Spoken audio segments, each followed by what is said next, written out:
오늘 말씀의 제목은 복음 이후 그리스도의 일상 그리고 기도라는 제목입니다.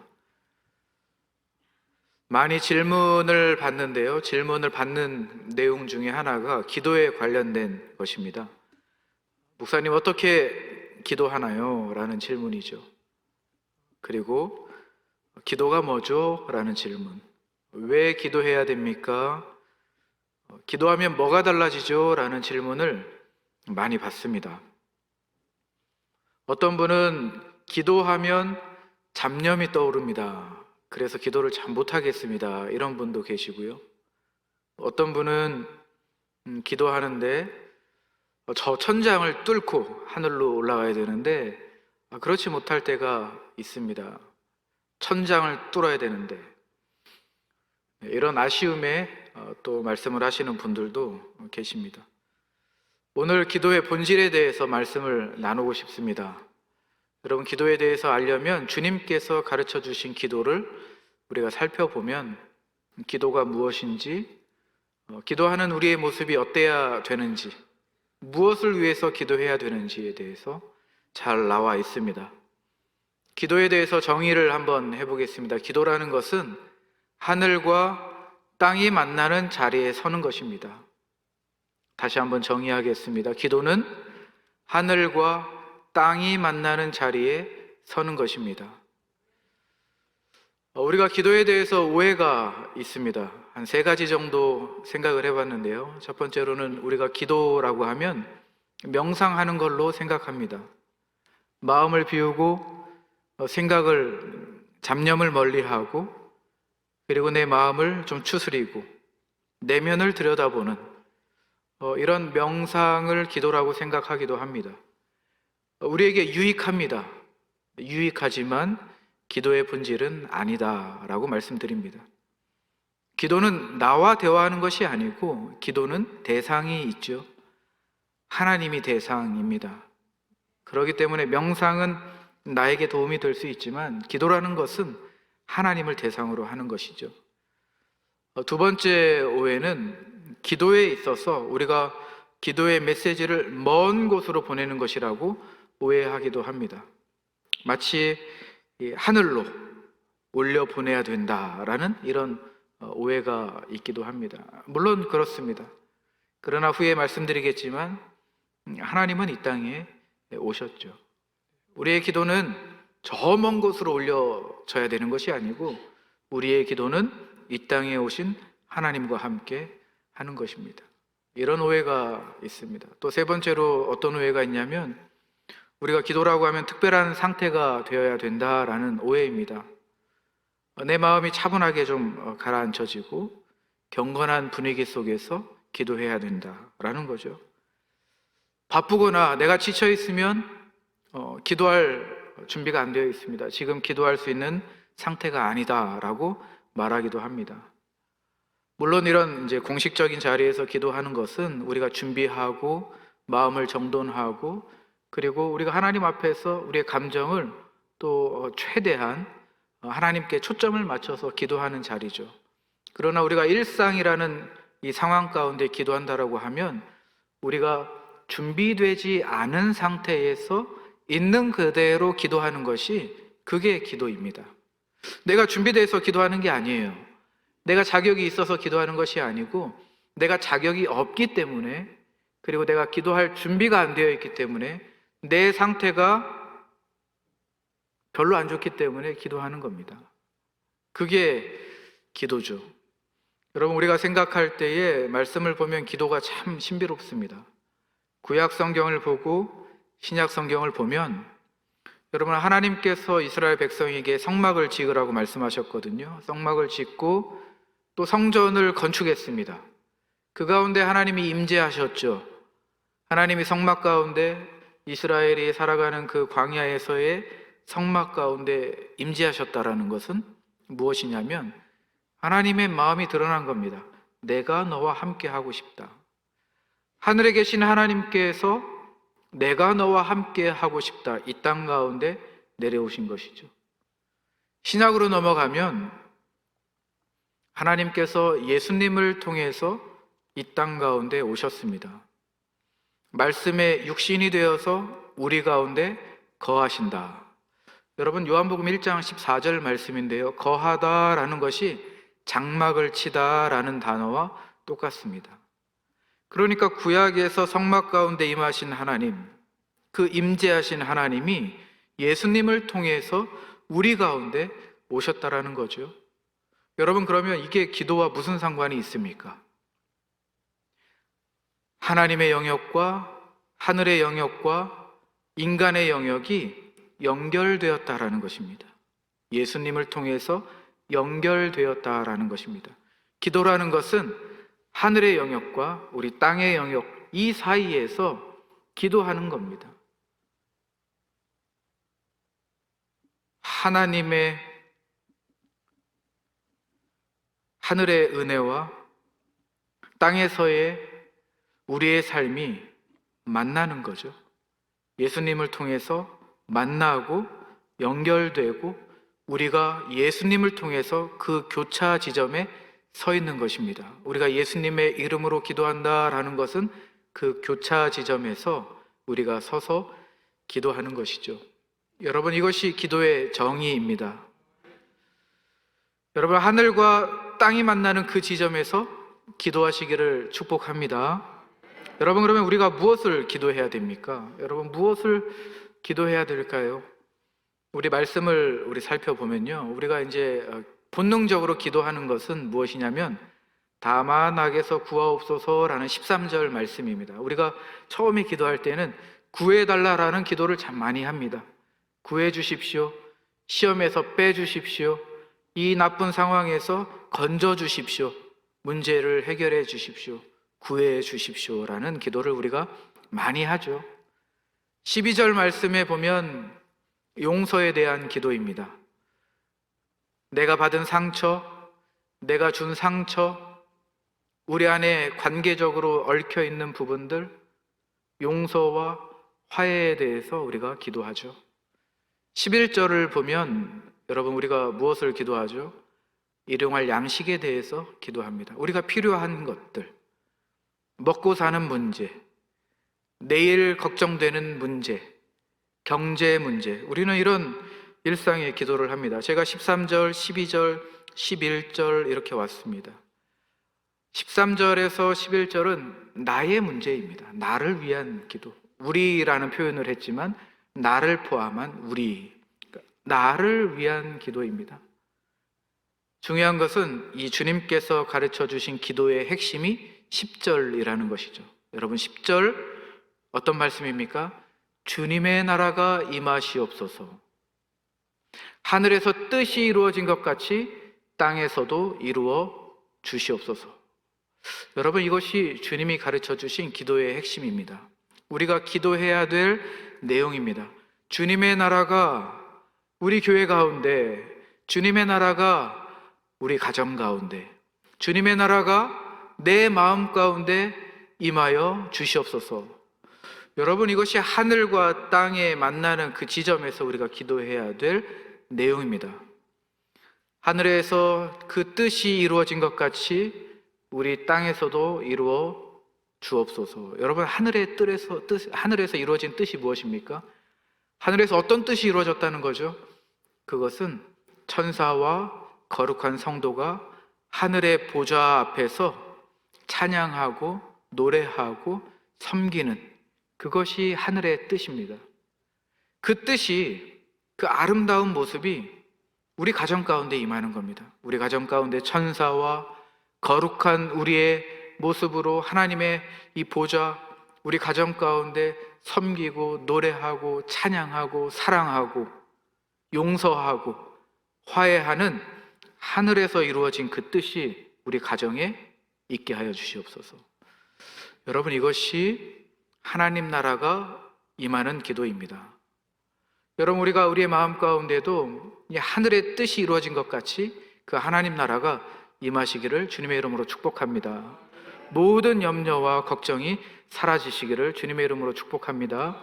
우리 교회도 마찬가지죠. 우리 교회에 하나님 나라가 임하게 하여 주시옵소서라고 기도할 때에는 우리 교회의 천사와 우리 거룩한 성도님들이 하나님의 보좌 앞에 섬김과 찬양과 노래로 올려드리기를 원합니다. 이 아름다운 공간에, 이 아름다운 성전에 주님을 향한 노래가 가득하게 하여 주시옵소서. 여러분, 이것이 하나님 나라가 임하는 기도입니다. 하나님 나라, 하늘과 땅이 좁혀지는 기도, 우리가 그 사이에서 서 있는 것이 우리의 기도인 겁니다. 그러면 이 기도가 구체적으로 어떻게 나타나야 하는지에 대해서 말씀드리겠습니다. 기도는 두 손으로 붙들고 나아가는 것입니다. 한 손에는 하나님의 사랑과 하나님의 능력과 하나님의 선하심, 하나님에 대한 믿음을 붙들고, 한 손에는 우리의 현실, 고통과 슬픔과 그리고 핍박과 수치스러움을 붙들고, 이 두 손 붙들고 나아가는 것이 바로 기도입니다. 여러분, 우리가 저녁에 뉴스를 많이 보면 세상에 정말 많은 전쟁들이 있고 긴장들이 있습니다. 정치적 위협들이 각 나라마다 많이 있습니다. 여러분, 이 모습을 보고 어떤 마음이 드십니까? TV를 꺼십니까? 아니면은 기도하십니까? 어떠십니까? 안타까운 마음이 생깁니다. 우리가 기도할 때 그런 거죠. 한 손에는 하나님의 자비와 긍휼과 사랑을 베풀어 주시옵소서.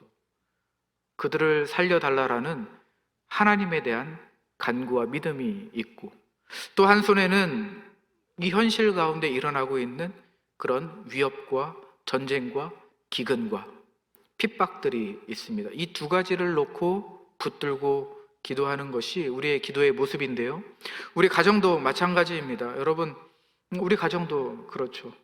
우리 가정도 문제가 있습니다. 가정의 아픔이 있고 자녀 문제가 있죠. 부부 사이에 벽이 있습니다. 부모님의 건강 문제도 있고요, 경제 문제도 있습니다. 무거움이 있고 짐이 있어요. 이게 우리 현실입니다. 한 손에는 우리의 현실을 붙들고, 한 손에는 하나님이 무엇하십니까? 하나님의 일하심과 하나님의 역사하심과 불가능이 없으신 하나님, 모든 것을 지켜보시는 하나님, 모든 것을 우리에게 선하게 인도하시는 하나님을 붙들고, 두 손 붙들고 나아가는 것이, 그것이 바로 기도다라는 것입니다. 여러분, 이 기도를 초대교회에서도 그렇게 했습니다. 사도행전 4장 말씀에 보면 초대교회의 사도들이, 성도님들이 그렇게 기도했습니다. 베드로와 요한이 주님의 말씀을 증거하다가 감옥에 잡혔습니다. 감옥에 잡혔고 풀려났어요. 그리고 그 위협이 계속되었습니다. 그 마음 가운데 두려움이 있었겠죠. 두렵고 말씀을 증거하기가 힘들었을 겁니다. 그때에 성도님들과 함께 기도 모임을 했습니다. 기도 모임 하는 가운데 시편 2편을 펴고 말씀을 봤습니다.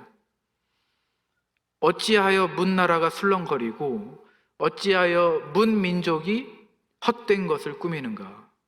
그리고 계속 기도를 이어갔습니다. 주님, 이제 그들의 위협을 내려다보시고 주님의 종으로 참으로, 주님의 종들이 참으로 담대하게 주님의 말씀을 전하게 하여 주시옵소서. 여러분, 한 손에는 하나님을 향한 그 믿음, 한 손에는 두려움, 이 두 손을 붙들고 하나님 앞에 기도했던 사람들이 초대교회의 성도님들이었습니다. 여러분, 우리도 이렇게 기도하는 것이죠. 우리가 기도하는 것이 서툴지만, 우리가 기도의 능력이 없지만, 그러나 이렇게 기도하는 것입니다. 사도 바울이 현실에 대해서 잘 알았습니다. 사도 바울이 이렇게 8장 22절 말씀에 이렇게 이야기했습니다. 모든 피조물이 이제까지 함께 신음하고 해산의 고통을 함께 겪고 있다는 것을 잘 알고 있습니다. 그러니까 바울도 한 손에는 이 현실의 아픔과 해산의 고통과 신음을 붙들고 있었습니다. 한 손에는 무엇을 붙들고 있었느냐? 26절 말씀입니다. 성령께서 우리의 약함을 도와주십니다. 성령께서 하나님의 뜻을 따라 우리를 대신하여 간구하여 주십니다. 한 손에는 성령에 대한 믿음과 확신이 있었습니다. 한 손에는 현실의 신음과 그리고 해산의 고통이라는 이 무거움을 들고 있었습니다. 그러나 바울이 기도할 때에 서툰 기도지만 거기에 믿음이 있었던 거죠. 성령께서 우리를 도와주신다. 성령께서 우리를 대신하여서 성령께서 간구해 주신다라는 그 확신이 있었던 것입니다. 여러분, 우리도 기도할 때 그렇게 기도하는 겁니다. 여러분, 우리가 혼자 기도하는 게 아니죠. 우리가 기도하는 것은 성령과 함께 기도하는 것입니다. 여러분, 우리의 기도는 연약합니다. 우리 기도는 능력이 없어요. 성령님이 안 계시다면 능력이 없는 거죠. 그러나 우리가 이 현실의 문제를 놓고 기도할 때에는 성령이 우리를 도와주신다. 성령이 우리의 연약함을 도와주시고 성령이 우리를 대신해서 간구해 주신다라는 그 확신 가운데 두 손 붙들고 기도하는 것입니다. 여러분, 우리는 그렇게 기도하는 것이죠. 지난주에 우리는 예배에 대해서 말씀을 나누었습니다. 세 가지였는데 혹시 기억나시나요? 기억하실 동안 제가 물 한 잔 마시겠습니다.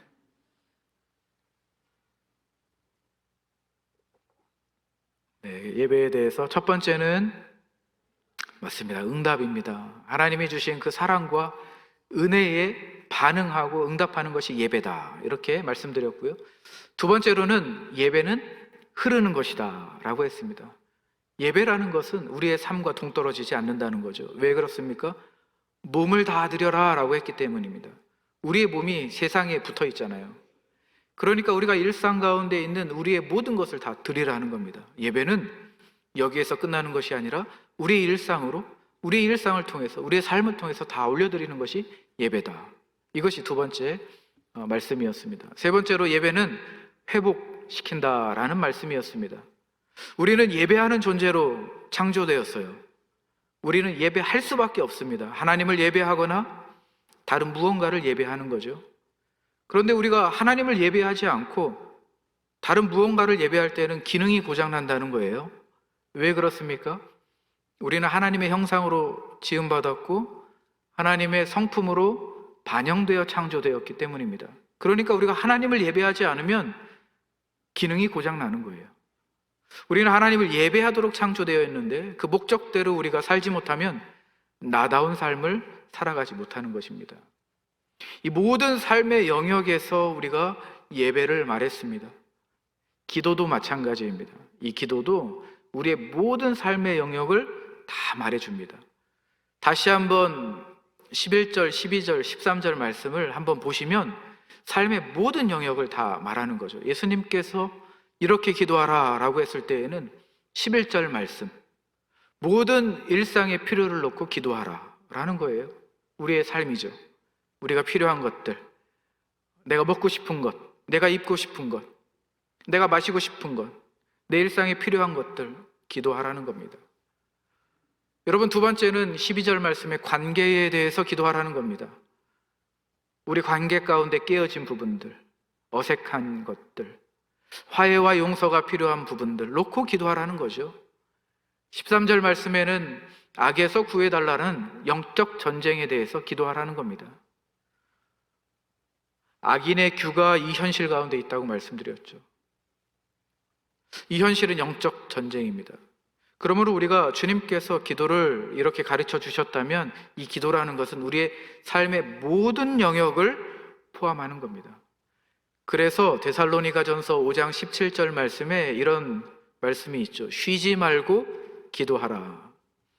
여러분, 이 말씀은 24시간 눈 감고 기도하라 라는 말씀이 아니고요, 마음의 습관을 이야기하는 겁니다. 일할 때에도 기도하고, 쉬는 시간에도 기도하고, 점심 먹을 때에도 기도하고, 사람들과 함께 교제하고 티타임을 할 때에도 기도하고, 옷을 갈아입을 때에도 기도하고, 매 순간 무시로 기도하라는 것이 쉬지 말고 기도하라라는 말씀입니다. 여러분, 시편을 묵상하고 읽다 보면 기도의 언어가 풍성하게 나옵니다. 시편 19편 말씀과 129편 말씀을 보면 정말 분위기가 다른 시인데요. 19편에는 이런 기도가 있습니다. 하늘이 하나님의 영광을 드러내고 창공이 하나님의 창조의 솜씨를 드러낸다. 그러니까 시의 이 기도의 언어를 따라서 우리가 기도한다라고 하면 우리가 이 자연과 하늘과 이 만물을 보면서 우리가 하나님의 창조 솜씨를 기도하는 겁니다. 129편은 어떻게 나와 있냐면요, 129편은 나를 괴롭히는 대적들이 있습니다. 그 대적에 대해서 저주하는 기도가 나옵니다. 이 사람들 지붕에 피어난 풀들과 같이 시들어지게 하여 주시옵소서, 이렇게 기도합니다. 저 사람들의 인생들, 나를 괴롭히는 저 사람들의 인생들 의미 없고 공허하고 그저 말라버리게 해주십시오라는 기도의 내용도 나옵니다. 여러분, 이 전혀 다른 시이지만 이 시를 통해서 우리가 기도의 언어를 배운다면 기도라는 것은 찬양도 있고 분노도 있고 탄식도 있고 감사도 있고 저주도 있고 짜증도 있다라는 것이죠. 기도라는 것이 좋은 말만 하는 것이 아니고 기도라는 것은 우리 감정을 드러내는, 이 안에 있는 나쁜 것들도 다 드러내는 것이 바로 기도다 라는 것을 우리가 배울 수 있습니다. 여러분, 대표적인 인물이 한나입니다. 한나. 사무엘상 1장 말씀에 보면 한나가 고통 가운데 있었습니다. 아이를 낳지 못하는 고통 가운데 있었는데요, 성경은 뭐라고 기록하냐면 한나는 괴로운 마음으로 주님께 나아가 흐느끼며 울면서 기도했다, 그렇게 기록합니다. 한나는 말로 표현할 수 없는 고통 가운데 있었습니다. 하나님 앞에 있는 그대로 나아갔죠. 입술을 달싹거렸습니다. 엘리 제사장이 술 취했냐라는 오해를 했습니다. 그러나 한나가 이렇게 고백했죠.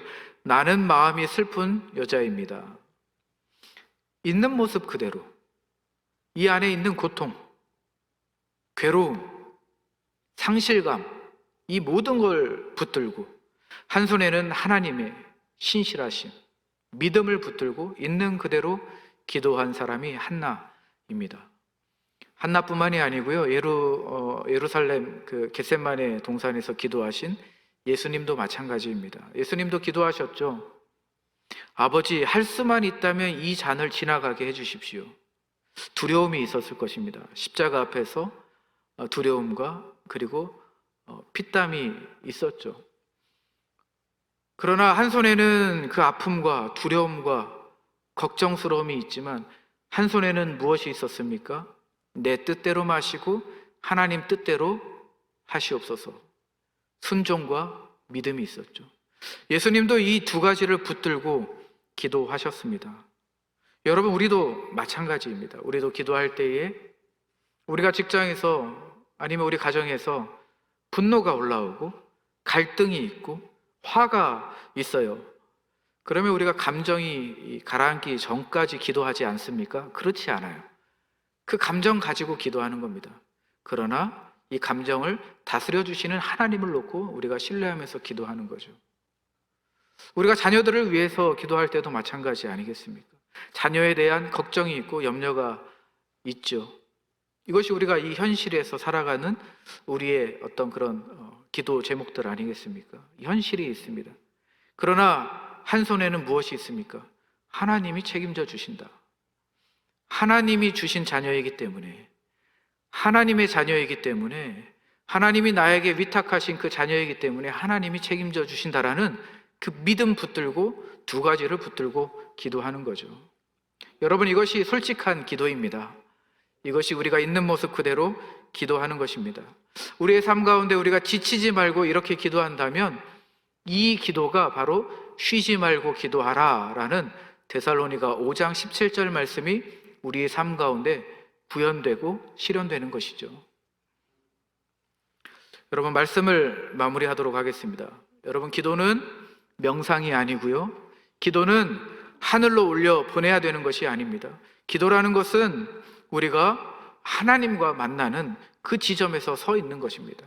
하나님이 이 땅 가운데 내려오시고 이 땅 가운데 있는 이 모든 것들 그 사이에 우리가 서서 기도하는 것입니다. 그러면 우리가 어떻게 기도합니까? 한 손에는 하나님에 대한 사랑과 능력과 신뢰와 그 믿음으로 기도하는 것이고, 한 손에는 우리의 고통과 우리의 감정과 우리의 분노와 우리 안에 있는 모든 것들, 현실적인 문제를 붙들고 두 손 붙들고 나아가 기도하는 것이 우리의 기도입니다. 그런데 우리가 이 기도는 서툴 수밖에 없죠. 그러나 우리의 이 기도가 위대한 것은 무엇이냐면, 성령께서 우리의 연약함을 아시오니 우리를 도와주시고 우리를 대신해서 하나님 앞에 기도해 주시기 때문에 우리의 기도가 위대할 수 있는 것입니다. 여러분, 기도하면 달라집니다. 기도하면 내가 달라집니다. 우리가 달라지죠. 고통 가운데에서도 하나님을 붙들 수 있게 됩니다. 달라지는 겁니다. 두려움 가운데에서도 소망을 품게 되는 것입니다. 내가 달라지는 것이죠. 그전에는 두려움만 있었지만 기도하면 소망이 생깁니다. 달라지는 거죠. 내가 혼자 기도하는 것 같지만 기도하면 하나님이 나와 함께 하신다라는 그 확신이 생깁니다. 달라지는 것이죠. 여러분, 하나님 나라는 그렇게 확장됩니다. 기도하는 가운데 하나님 나라가 임하고 우리의 기도를 통해서 그렇게 조금씩 확장되어 갑니다. 여러분, 우리 교회도 기도하는 교회가 되기를 간절히 소원합니다. 우리 기도하는 교회입니다. 우리 주중에는 중보하는 기도팀이 있고요, 주일에는 1부 예배와 2부 예배를 위해서 기도하는 중보 기도팀이 있습니다. 그리고 매달 첫째 주에는 토요일마다 열방의 구원을 위해서 기도하는 기도 모임이 있습니다. 그리고 이제 무슬림을 위해서 또 기도하는 작정 기도가 있습니다. 사순절에 우리가 기도하죠. 새벽에 기도하죠. 금요일에 기도하죠. 기도하는 모임들이 참 많이 있습니다. 여러분, 우리 교회가 기도할 때에 함께 기도하는 공동체 되기를 원합니다. 서로의 고통을 한 손에 들고 하나님의 사랑을 한 손에 들고 이웃의 아픔을 한 손에 들고 그리고 선하신 하나님을 한 손에 들고 이 도시의 아픔을, 난민을, 그리고 구제가 필요한 사람들을 한 손에 붙들고 그리고 하나님이 긍휼을 베풀어 주시는 그 은혜를 한 손에 붙들고 아직도 열방 가운데 있는, 복음을 모르는 어두움 가운데 있는 그들을 한 손에 붙들고 선교하시는 하나님을 우리가 한 손에 붙들고 기도할 때에, 우리 교회가 그렇게 기도할 때에 우리 교회에 하나님 나라가 임할 줄로 믿습니다. 하늘에서 천사와 거룩한 성도들이 하나님을 예배하고 섬기고 찬양했던 것이 우리 교회 가운데 그대로 재현될 줄로 믿습니다.